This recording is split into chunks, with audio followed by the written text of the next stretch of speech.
Well, this is one of my favorite questions. I live outside of Aspen, Colorado. I have an office down in the metropolitan Denver area, and I work all over the country. In Aspen, we have people of extraordinary wealth. We also have a goodly number of what I call high rollers, who are not quite what they appear to be. And often is a circumstance at our local little airport where they can crowd in about 160 private jets in the high season as a tourist area. And there'll be some debtor who says, I own nothing, I control nothing, but you know that Gulf Stream that's landing right now, somehow it magically appears whenever I need a lift. Well, that's an indicia of a fraudulent conveyance or an indicator of a badge of fraud. So there are 9 to 11 of them, and I'll detail them in a moment. But if I see a series of fraudulent conveyances, and a fellow's making a business of this sort of thing, and you're not his only target, I sometimes can actually increase the size of your judgment.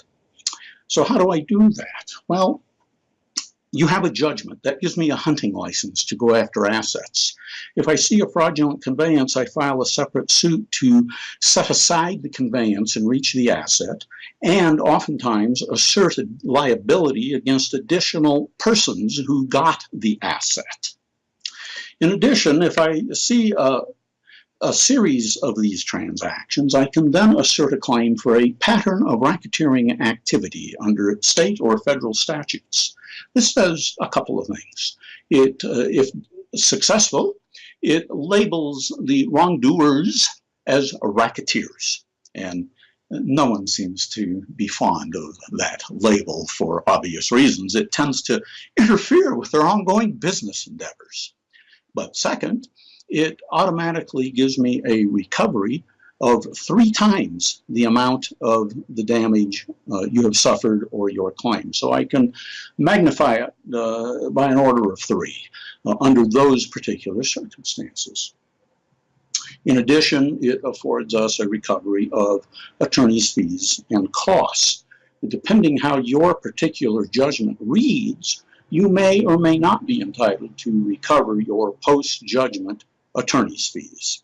The badges of fraud to which I have made reference, it can be, I'm going to just tick some of them off, and these are the things we often look for.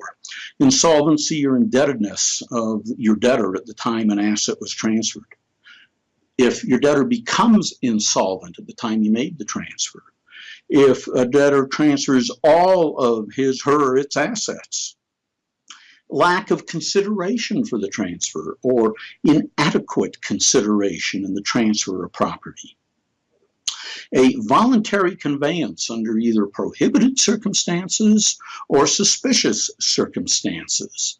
Oftentimes people will have loan agreements and loan indenture agreements in other matters where they're prohibited with negative covenants from doing things, and they go ahead and do them anyway.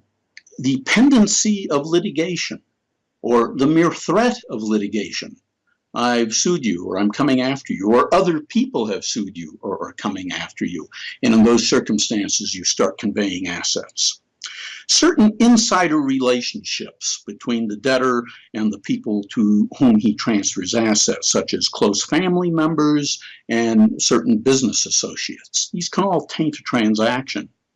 Or secrecy or concealment in the transfer of property, hidden conveyances that we don't disclose a public record, or departure from the transferor's usual course of business.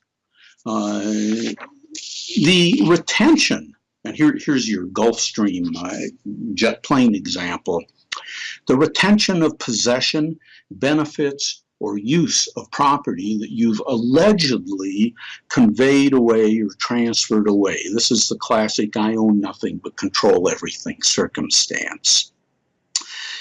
The financial situation of the debtor at the time of the transfer or after the transfer. You look at that and get an overall sense of it.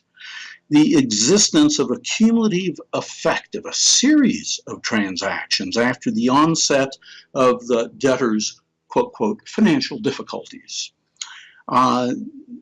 We look at the general chronology of events that surround the debtor's business life, and his interaction with you.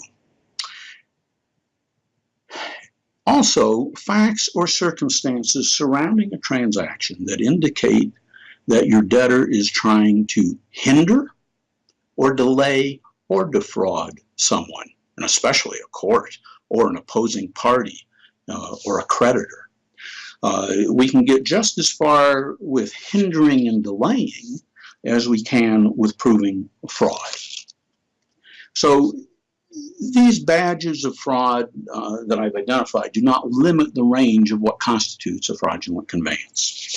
But those are the circumstances for which we look, and when we show those, we're then entitled to reach the assets that we've identified through those mechanisms.